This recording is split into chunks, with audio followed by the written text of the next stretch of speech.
Polymers polymers basically हैं क्या? Polymers दैनिक जीवन में काम में आने वाली सभी वस्तुएं, जैसे कि बच्चे के खिलौने हैं, हमारी क्लोथ्स हैं, इवन हमारी बॉडी भी, जैसे प्रोटीन, डीएनए, आरएनए, इन सब से मिलकर बनी हुई है। तो ये भी सब क्या है? पॉलीमर्स ही हैं। जैसे कि टायर्स हुए, और जैसे बोटल्स हुई, कप्स हुए, ये सब पॉलीमर्स हैं। पॉलीमर्स दो शब्दों से मिलकर बना है, पॉली प्लस मर्स, जहाँ पोली का मतलब है मैनी, बहुत सारे, और मर्स का मतलब है यूनिट या पार्ट, मतलब छोटी छोटी बहुत सारी यूनिट आपस में कंबाइन होकर एक बहुत बड़ी यूनिट का निर्माण करती हैं, जिन्हें पॉलीमर्स कहते हैं। जैसे एन मोनोमर्स आपस में कंबाइन हुए किसी भी केमिकल बॉन्ड के थ्रू, चाहे वो कोवेलेंट बॉन्ड हो सकता है, हाइड्रोजन बॉन्ड हो सकता है, वन टू फोर्स हो सकता है, और पॉलीमर का फॉर्मेशन करते हैं। उस प्रोसेस को अपन पॉलीमराइजेशन बोलते हैं। अब मोनोमर्स क्या हैं? मोनोमर्स जो हैं वो स्मॉल मॉलिक्यूल्स हैं, जिन्हें माइक्रो मॉलिक्यूल्स भी बोलते हैं, और जिनका मॉलिक्यूलर वेट भी कम होता है। अब पॉलीमर्स जो हैं वो बहुत बड़े मॉलिक्यूल हैं, जिन्हें मैक्रो मॉलिक्यूल भी बोल देते हैं, और जिनका मॉलिक्यूलर मास भी बहुत ज़्यादा है। 10⁻³ से 10⁻7 यूनिट तक मॉलिक्यूलर मास होता है। जैसे एक एग्जाम्पल की बात करें तो n मॉलिक्यूल्स ए मोनोमर के हैं और n मॉलिक्यूल्स बी मोनोमर के हैं। वो आपस में कंबाइन होकर एक बहुत बड़े अणु का निर्माण करते हैं, जिसमें रिपीटिंग यूनिट क्या है? ए बी, जिसमें रिपीटिंग यूनिट है। अब बात करते हैं पॉलीमर्स के क्लासिफिकेशन की। तो अलग अलग बेसिस पर पॉलीमर्स को क्लासिफाइड किया गया है, जिसमें सबसे पहला क्लासिफिकेशन जो है वो है सोर्स के आधार पर, बेसिस ऑफ सोर्स के आधार पर। तीन तरह का, natural, semi synthetic polymers and synthetic polymers. Natural polymer जो डायरेक्ट नेचर से प्राप्त हुआ है, एनिमल या प्लांट से, जैसे सेल्यूलोज है, स्टार्च है, रबर है, प्रोटीन है, सब रेजिन्स हैं।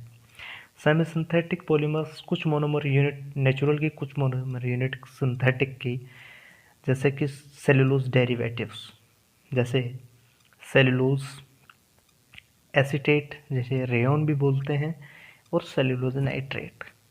अब सिंथेटिक जो है वो मैन मेड पॉलीमर्स होते हैं, जैसे कि सिंथेटिक फाइबर्स हैं, नायलॉन 6 सिंथेटिक रबर है, ब्यूनायस, पॉलीथीन है, ये सब सिंथेटिक है। सेकंड जो है वो है basis of monomer units. Monomer unit के आधार पर दो तरह का, होमोपॉलीमर एंड कोपॉलीमर। होमोपॉलीमर जिनमें मोनोमर यूनिट सेम होती हैं, वो होमोपॉलीमर्स हैं, जैसे कि पॉलीथीन। इसमें केवल इथाइलीन मोनोमर यूनिट है जो आपस में कंबाइन होती है। नायलॉन 6 की बात करूँ तो कैप्रोलैक्टम ओनली मोनोमर यूनिट है। और बात करें पॉलीएक्रिलोनाइट्राइल, तो उसमें एक्रिलोनाइट्राइल मोनोमर यूनिट है। कोपॉलीमर्स जिनमें डिफरेंट मोनोमर्स यूनिट होती हैं, जैसे नायलॉन 6 जिसमें hexamethylene diamine plus ADP camel, दो अलग अलग प्रकार की मोनोमर यूनिट हैं। नायलॉन 2,6 जैसे कि glycine plus amino caproic acid है।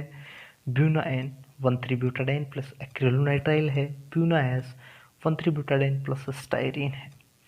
थर्ड जो है वो बेसिस ऑफ पॉलीमराइजेशन। पॉलीमराइजेशन के आधार पर दो, additional polymerisation and condensation polymerisation. Addition polymerisation, जब मोनोमर्स आपस में कंबाइन होकर पॉलीमर्स का निर्माण करते हैं तो किसी भी प्रकार का कोई बाई प्रोडक्ट यहाँ पर नहीं बनता है। जैसे पॉलीथीन है, जिसमें एथीन मॉलिक्यूल आपस में सिंपली ऐड होकर पॉलीथीन का निर्माण करती हैं, जिसमें किसी तरह का कोई बाई प्रोडक्ट बाहर नहीं निकलता है, जैसे फ्री रेडिकल का फॉर्मेशन हुआ और आपस में इंटरलिंक्ड हो गई है। इसी तरह टेफ्लॉन भी है, इसी तरह पॉलीएक्रिलोनाइट्राइल भी है, ब्यूनाइन भी है।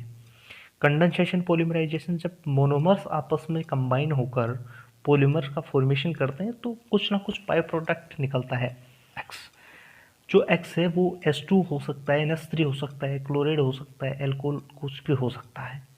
एग्जाम्पल जैसे कि टेरिलिन या डेक्रोन, जिसमें दो मोनोमेरिक यूनिट आपस में कंबाइन हुई और H2 का मॉलिक्यूल बाहर निकल गया। इसी तरह लाइनो 6 है, लाइनो 2 6 है, गिलपेटल है, सभी कंडेंसेशन पॉलीमर एग्जाम्पल्स हैं। मोनोमर्स एंड पॉलीमर्स एनसीईआरटी के सभी एग्जाम्पल्स जो हैं वीडियो नंबर 1 में है।